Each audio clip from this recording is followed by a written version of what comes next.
क्या गोल्ड में इन्वेस्ट करना चाहिए? क्या रहे हैं गोल्ड में पिछले सालों के रिटर्न्स? और ज़्यादा पैसा कमाने के लिए, ज़्यादा रिटर्न कमाने के लिए गोल्ड में इन्वेस्ट करने का क्या है सबसे बेस्ट और आसान तरीका? नमस्कार दोस्तों, मैं सीए विमल शर्मा इस वीडियो में आपका स्वागत करता हूं। दोस्तों, आज के इस इंटरेस्टिंग वीडियो में हम जानेंगे कि इंडिया में गोल्ड में इन्वेस्ट करने के प्रति क्यों इतना क्रेज़ है और पिछले सालों के क्या रिटर्न्स रहे हैं और बेस्ट रिटर्न पाने के लिए सबसे शानदार ऑप्शन आज की डेट में कौन सा है।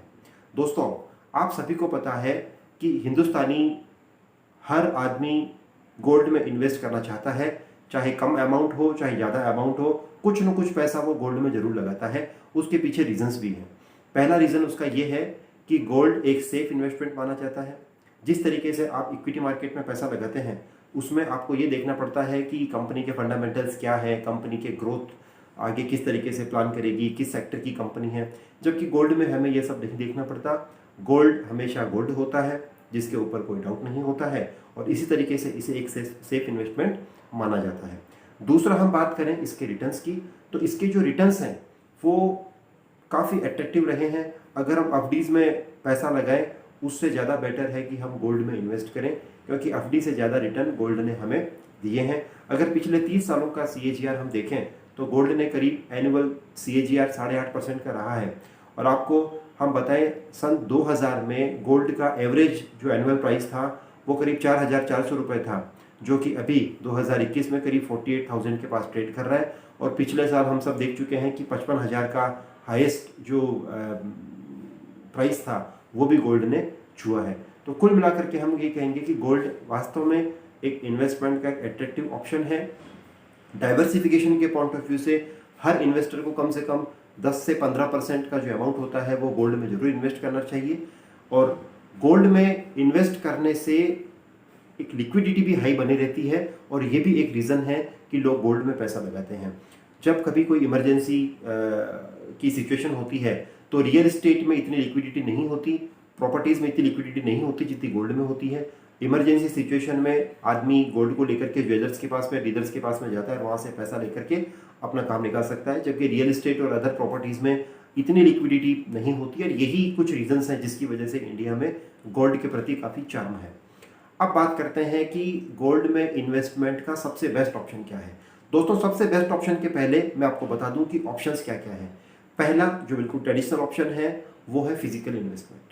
फिजिकल इन्वेस्टमेंट दो तरीके से किया जाता है। कुछ लोग ये सोचते हैं कि हमने गोल्ड की ज्वेलरी परचेज की है तो ये हमने इन्वेस्टमेंट किया है। हमारी नज़र में आपने अगर गोल्ड की ज्वेलरी परचेज की है तो इन्वेस्टमेंट नहीं हो सकता, ये कंजम्पशन जरूर हो सकता है, क्योंकि आपने उस ज्वेलरी के ऊपर 3% GST भी दिया हुआ है।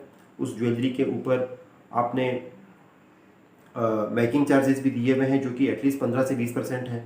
तो ये बड़ा सा एक अच्छा खासा नुकसान आपने गोल्ड के ऊपर लिया है। दूसरा, इसके बाद अगर अपन जाते हैं तो एक विश्वास के ऊपर ट्रेड होता है। जो मान लो अगर अपन कहीं लोकल एरिया से करें या डीलर्स के साथ में डील करें, तो ज़्यादातर जो रिमोट एरियाज़ हैं या जो टाउन वगैरह हैं वहाँ पे सिर्फ विश्वास के ऊपर काम होता है, प्योरिटी का कोई गारंटी नहीं होता है। इसके अलावा चोरी की संभावना बनी रहती है। तो तमाम इस तरह की मुश्किलें बनी रहती है कि गोल्ड एक मेरे हिसाब से इन्वेस्टमेंट का बेटर टूल फिजिकल गोल्ड में नहीं होता है, उसमें भी ज्वेलरी में नहीं होता है। अब बात बुलियन की करें तो बुलियन में भी रिस्क है उसको स्टोरेज करने का, उसके स्टोरेज की कॉस्ट है, चाहे बैंक में लोकल में रखें या घर में रखें तो उसका चोरी होने का डर रहता है। दूसरा, मेकिंग चार्जेस भी इसके 5 से 10% पड़ ही जाते हैं अगर बुलियन भी हम ले तो कुल मिलाकर के फिजिकल इन्वेस्टमेंट गोल्ड में करना मेरे हिसाब से आज की डेट में कोई बेटर ऑप्शन नहीं है। फिजिकल गोल्ड से बेटर ऑप्शन है डिजिटल गोल्ड। मैंने ये कहा है फिजिकल गोल्ड से बेटर ऑप्शन है डिजिटल गोल्ड, ये बेस्ट ऑप्शन नहीं है। डिजिटल गोल्ड में आप 24/7 सिंगल क्लिक करके आप पैसा इन्वेस्ट कर सकते हैं। अगर आप स्टूडेंट हैं, अगर आप बिल्कुल आपका नया जॉब लगा है, आप 200, 200, 500 रुपये, इवन 1 रुपये में भी आपको गोल्ड परचेज करना है तो आप डिजिटल गोल्ड इजीली परचेज कर सकते हैं। और देश की 3 बड़ी कंपनियां हैं जो आपके लिए गोल्ड स्टोर करती है ऐसे ऑप्शंस में। वो आपसे कुछ चार्जेस वगैरह लेती हैं, जो आप उनके स्टोरेज के चार्जेस हैं या इंश्योरेंस चार्जेस हैं वो हो सकते हैं। 3% आपको GST उस ऑप्शन में भी देनी पड़ती है। तो ये भी एक फिजिकल गोल्ड की अपेक्षा थोड़ा सा सही ऑप्शन है डिजिटल गोल्ड। और इसके बाद हम बात करें गोल्ड ETF की या गोल्ड म्यूचुअल फंड की, इसमें आपको 3% GST नहीं देना है। और इसमें एक ऑप्शन ये भी है आपके पास कि आपको जो है गोल्ड में आप ट्रेड कर सकते हैं एक तरीके से। ETF में लगा सकते हैं या म्यूचुअल फंड में आप SIP कर सकते हैं। तो ये भी एक अच्छा ऑप्शन है, कंपेरेटिवली फिजिकल गोल्ड से कंपेरेटिवली अच्छा ऑप्शन है। इसमें आपको करीब 0.1% के आसपास एक्सपेंस रेशियो इनका होता है, म्यूचुअल फंड हाउसेस का, AMCs का, तो वो आपको देना पड़ता है। अब बात करते हैं सबसे बेस्ट ऑप्शन क्या है। दोस्तों, ये सारे जो ऑप्शंस देखे, इसमें सब में कुछ न कुछ खामियां थी, कुछ प्रोस थे, कुछ कॉन्स थे, लेकिन अब जो मैं इन्वेस्टमेंट ऑप्शन की बात कर रहा हूँ वो है SGB, सोवरिन गोल्ड बॉन्ड। जी हाँ, सोवरिन गोल्ड बॉन्ड आपको भारत सरकार के द्वारा ये जारी किया जाता है। सन 2015 से ये कंटिन्यू इशू किए जा रहे हैं और भारत सरकार के लिए रिजर्व बैंक ऑफ इंडिया इसको इशू करती है। एक साल में करीब 12 बार ये इशू ओपन होता है, 4-5 दिन के लिए इशू ओपन होता है हर महीने। अभी नेक्स्ट इशू इसका जुलाई में आने वाला है। जो ओल्ड इश्यूज़ थे अभी मई जून के महीने में ये भी एक्सपायर हुए हैं, गए हैं। अब इसमें आप इन्वेस्ट करते हो तो ये सबसे बेस्ट ऑप्शन क्यों है? क्योंकि सबसे पहली बात ये, जिस तरीके से आपने फिजिकल गोल्ड में पैसा लगाया, आप ज्वेलर्स के पास में गए, डीलर्स के पास में गए, आपने पैसा लगाया, सपोज मान लीजिए आपने 1 लाख रुपए का सोना खरीदा, तो 1 लाख रुपए के सोने के ऊपर आपको कोई ब्याज नहीं मिलता। आप 1 लाख रुपए का सोना लेकर के घर में आते हो, उसको स्टोर करते हो, आपको कोई भी एंटिटी ब्याज नहीं देती, कोई भी डीलर आपको ब्याज नहीं देता। जबकि सोवरिन गोल्ड बॉन्ड में आपको भारत सरकार के द्वारा 2.5% का एनुअल इंटरेस्ट दिया जाएगा, सिंपल इंटरेस्ट दिया जाएगा, जो 1.25% हर 6 माह आपके अकाउंट में क्रेडिट किया जाएगा। अब ये जो इंटरेस्ट आपको मिलेगा, इसके ऊपर आपको इनकम टैक्स देना है, लेकिन कोई बड़ी भारी बात नहीं, जब इनकम आ रही है तो कहाँ कोई दिक्कत है, कोई दिक्कत नहीं है। दूसरा बड़ा फायदा इसका ये है कि अगर आप इसको डिजिटल मोड में परचेज करते हो, ऑनलाइन परचेज करते हो, तो उस केस में आपको पर ग्राम 50 रुपये की छूट दी जाती है। हर ग्राम आपको 50 रुपये की छूट दी जाएगी। तो ये एक मतलब लुक्रेटिव ऑप्शन, अट्रैक्टिव ऑप्शन है। इसके बाद में हम बात करें कि इसका गोल्ड बॉन्ड में मिनिमम आप 1 ग्राम से इन्वेस्ट कर सकते हो और मैक्सिमम लिमिट जो इसमें है वो 4 किलोग्राम है। और ये जो लिमिट है ये 1 साल की लिमिट है। 1 साल में आपको इतना ही इन्वेस्ट आप कर सकते हो। इसमें कंपनी जो है वो इन्वेस्ट नहीं कर सकती, ओनली इंडिविजुअल HUF इसमें इन्वेस्ट कर सकते हैं। इसके अलावा जो चैरिटेबल ट्रस्ट हैं वो भी इसमें पैसा लगा सकते हैं, इन्वेस्ट कर सकते हैं। अब दोस्तों बात करते हैं कि इसमें जो लॉक इन पीरियड होता है वो 8 साल का लॉक इन पीरियड होता है। आज आपने जो गोल्ड बॉन्ड खरीदा, उस गोल्ड बॉन्ड की रेट गवर्नमेंट डिसाइड करती है। गवर्नमेंट ने उस गोल्ड बॉन्ड की रेट डिसाइड की जिस पे आपने गोल्ड बॉन्ड को परचेज किया। परचेज करने के बाद में आपको इसे 8 साल तक होल्ड करना है। 8 साल बाद अगर आप इसको बेचते हैं तो इसके ऊपर कोई तरह का कैपिटल गेन टैक्स नहीं लगेगा, यानी कि जो भी आपका मार्जिन होगा उसके ऊपर कोई टैक्स नहीं लगेगा। अब आपको मैं ये भी बताना चाहूँगा कि जो गोल्ड बॉन्ड आपने आज सोने की रेट के ऊपर खरीदा है, वो उस गोल्ड बॉन्ड को आप 8 साल बाद उस गोल्ड की रेट पे बेचोगे। उस टाइम मार्केट में जो रेट रहेगी उस मार्केट की रेट पे ही आपको गोल्ड को बेचना है। यानी अगर आपको लगता है कि गोल्ड 8 साल में ग्रो करेगा, गोल्ड की प्राइसेस 8 साल में ग्रो करेंगे, तो आपको गोल्ड में जरूर इन्वेस्ट करना चाहिए। और इसके अलावा आप ये देखिए, आपको 2.5% हर साल आपको इंटरेस्ट इसमें मिल रहा है। 50 रुपये की छूट आपको परचेज के टाइम पे है अगर आप उसको डिजिटल मोड में परचेज करते हो तो।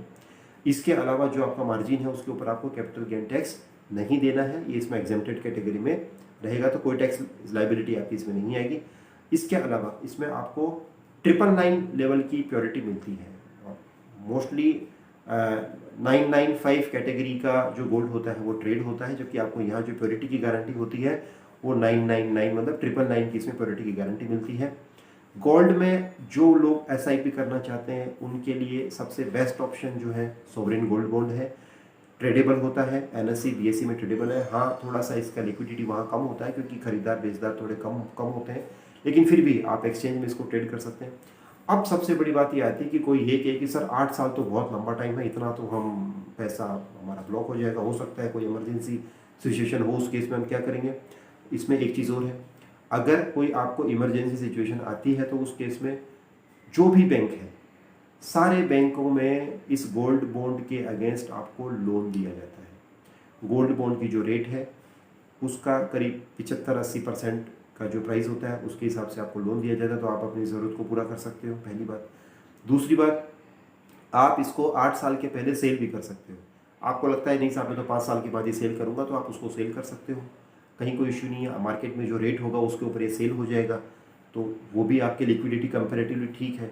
अब कोई ये कहेगी सर मैं तो 5 साल भी नहीं रुकता, तो उसमें आपको ये करना पड़ेगा कि जब आप एप्लीकेशन लगा रहे हैं गोल्ड बॉन्ड को परचेज करने की, उस एप्लीकेशन में आप अपनी DP ID मेंशन कर दीजिए।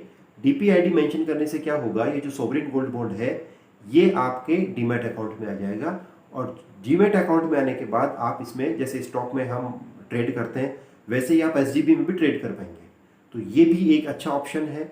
यानी कि कुल मिलाकर के बात ये है कि अगर आप गोल्ड बॉन्ड में निवेश करते हैं तो उसमें आप अपनी ज़रूरत के हिसाब से पैसा विड्रॉ कर सकते हैं।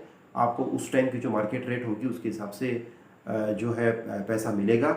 और अगर आप 8 साल बाद आप उसको बेचते हैं, 5 साल बाद अगर आप उसको बेचते हैं तो उसके ऊपर कोई कैपिटल गेन टैक्स नहीं है, आपको कोई टैक्स नहीं देना। लेकिन अगर आप इससे कम अवधि के में उसको होल्ड करके बेचते हैं तो फिर आपको टैक्स देना पड़ेगा। और इसमें जाहिर सी बात, अगर आप उसको 3 साल से कम अवधि के लिए रखेंगे तो इसमें आपको शॉर्ट टर्म कैपिटल गेन होगा जो आपकी इनकम स्लैब में आएगा और उसके हिसाब से टैक्सेबिलिटी आएगी। अगर 3 साल से ऊपर आप उसको होल्ड करते हैं तो उस केस में इंडेक्सेशन का बेनिफिट आपको जरूर मिल जाएगा और उसके हिसाब से कैपिटल गेन टैक्स आपको देना पड़ेगा। तो दोस्तों ये कुछ इंपॉर्टेंट पॉइंट्स थे जो हम आपको लेकर के आए हैं सॉवरेन गोल्ड बॉन्ड को लेकर के।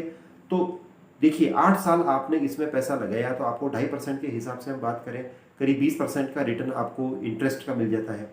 3% आपने इसमें जीएसटी बचा लिया। तो कहने का मतलब है कि जो लोग फिजिकल इन्वेस्टमेंट कर रहे हैं उससे बेटर आपने 23% पैसा आपने उनका बचा लिया। सपोज कीजिए आप 50,000 के भाव पे आप खरीदते हैं और 23% आपने सेव कर लिए, तो जो लोग आज फिजिकल इन्वेस्ट कर रहे हैं वो लोग 23% ज़्यादा दे रहे हैं। यानी कि जब उनका भाव 62,500 63,000 के पास पहुंचेगा तब वो आपके इस भाव के बराबर होंगे। तो यानी कि 50,000 के निवेश पर भी आप उनसे काफ़ी आगे निकल गए, क्योंकि आपने 2.5% इंटरेस्ट के हिसाब से आपने पैसा बचा लिया, 3% आपने जीएसटी बचा ली, प्योरिटी की आपकी गारंटी है, भारत सरकार की आपकी गारंटी है, भारत सरकार का बॉन्ड आपके पास में है, लिक्विडिटी का कोई प्रॉब्लम इसमें है नहीं। अगर कोई इमरजेंसी आती है, आपको फंड का क्रंच रहता है तो आप बैंकों में जाकर के इसके अगेंस्ट आप लोन ले सकते हैं, कहीं कोई दिक्कत नहीं है। तो दोस्तों ये गोल्ड में इन्वेस्ट अगर आपको करना है तो सबसे बेस्ट ऑप्शन है सोवरिन गोल्ड बॉन्ड। आज की डेट में अगर आपको गोल्ड में निवेश करना है तो सबसे बेस्ट विकल्प हमने आपको बताया है। अगर इस वीडियो से रिलेटेड, इस कंटेंट से रिलेटेड कोई भी आपको डाउट हो तो आप नीचे कमेंट बॉक्स में हमें टाइप कर सकते हैं। आपका जो भी डाउट है वो आप हमें बता सकते हैं, हम उसका जरूर ही जवाब देंगे। वीडियो देखने के लिए धन्यवाद। जय हिंद, जय भारत।